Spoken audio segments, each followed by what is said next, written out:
I also want to welcome everybody here, and it's such a privilege to be a part of an organization as the Hall of Honor and to be a part of the community like Wylie.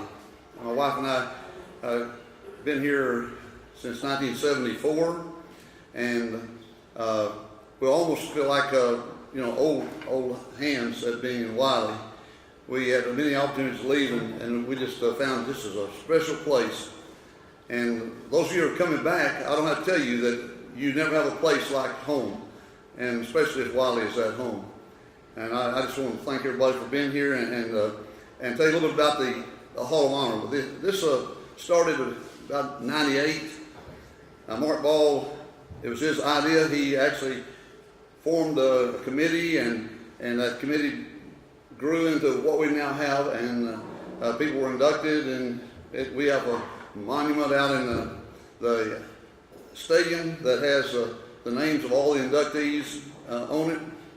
The Hall of Honor is morphed into an organization that is independent of the school district, but heavily we work together very strongly, and we appreciate very much, for example, the camera work we're getting and the videoing we're having for this event. Thank you for that. We have a website of our own. You can go to www.WylieHallofHonor.com, and each of the people who are inducted into the Hall of Honor will do have a web page.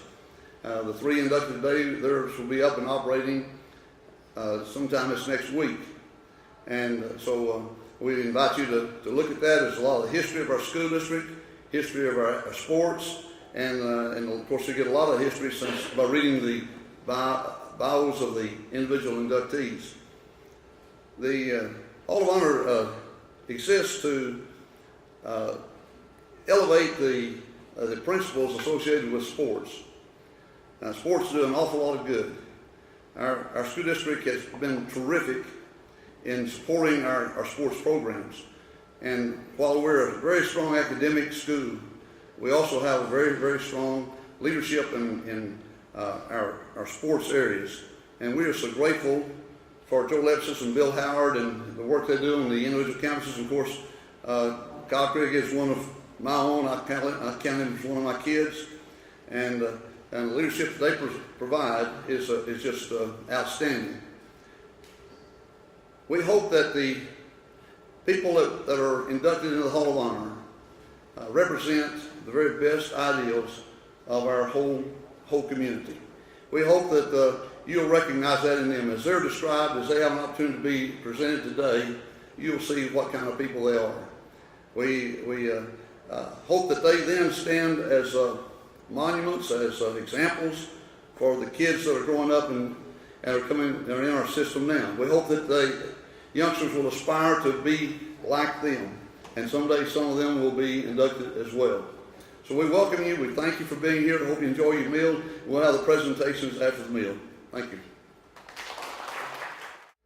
At this time, I'm going to ask that Coach Schaefer come up to introduce our first inductee today. Before I talk a little about Preston Nix, we have one of our board members passed away this past year, and when a person is a member of our board, and we lose them either because they retire from it or because of, in this case, Martha Ann King passed away, and she was such a stalwart. She was such an important person in our organization. She was our treasurer for many years, and we just could not hardly do without her, we thought. And so we have a presentation. Gerald Clemens has a plaque, and Bobby King. Bobby, would you come and receive this in her name, please? Thank you.